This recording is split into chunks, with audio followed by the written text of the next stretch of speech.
பார்த்திங்கன்னா இது வந்து நல்லா வந்து தேய்ச்சிட்டு இந்த மாதிரி சப்பாத்தி மாதிரி வந்து தேய்ச்சிக்கணும்.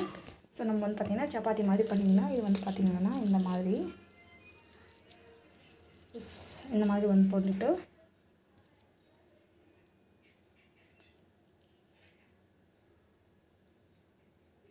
இந்த மாதிரி வந்து ஸோ இந்த மாதிரி வந்து ரவுண்டாக வந்து பண்ணிங்கன்னா நெக்ஸ்ட் வந்து பார்த்திங்கன்னா சப்பாத்தி மாதிரி தேய்ச்சிக்க வேண்டியது தான். இதே மாதிரி எல்லாத்தையும் வந்து பண்ணி வச்சிடலாம். ஸோ நம்மளுக்கு வந்து சூப்பரான பராத்தா ஸ்டஃபிங் வந்து ரெடி ஆகிடுச்சு.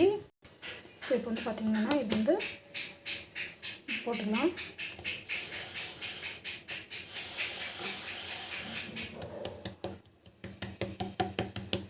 ஸோ இப்படி வேணால் கையில் வேணால் தட்டிக்கலாம், இந்த சப்பாத்தி இது மலைக்குள்ள வச்சு தட்டிக்கலாம். நான் வந்து பார்த்திங்கன்னா சப்பாத்தி தட்டு தான் லைட்டாக வந்து தரட்டணும்.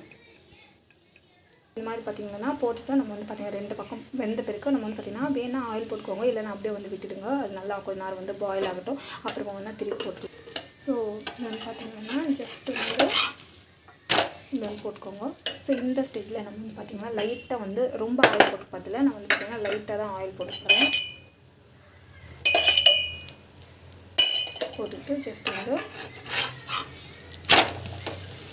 இந்த பக்கமும் வந்து லைட்டாக வந்து ஆயில் போட்டுக்கிறேன். ஒரு பராத்தாக்கு வந்து ஆயில் போட்டுக்கோங்க, இன்னொரு பராத்தாக்கு வந்து ஆயில் போடுறது வேணால். மேக்ஸிமம் வந்து ஆயில் வந்து ஸ்கிப் பண்ணுறது தான் ரொம்ப நல்லது. நல்லா வந்து வேகட்டும். இந்த மாதிரி வந்து சப்பாத்தி வந்து பராத்தா வந்து தேய்ச்சிக்கலாம். அந்த இந்த பக்கம் வந்து ரெடி ஆகின்னு இருக்குது. என்னென்னு பார்த்தீங்கன்னா இந்த பக்கம் வந்து ஸ்டஃபிங் இந்த மாதிரி ஹாட் பாக்ஸில் போட்டு வச்சுக்கோங்க. அப்போ தான் வந்து பார்த்திங்கன்னா நல்லா வந்து சாஃப்ட்னஸ் வந்து நல்லாயிருக்கும், சூப்பராக இருக்கும் டேஸ்ட்.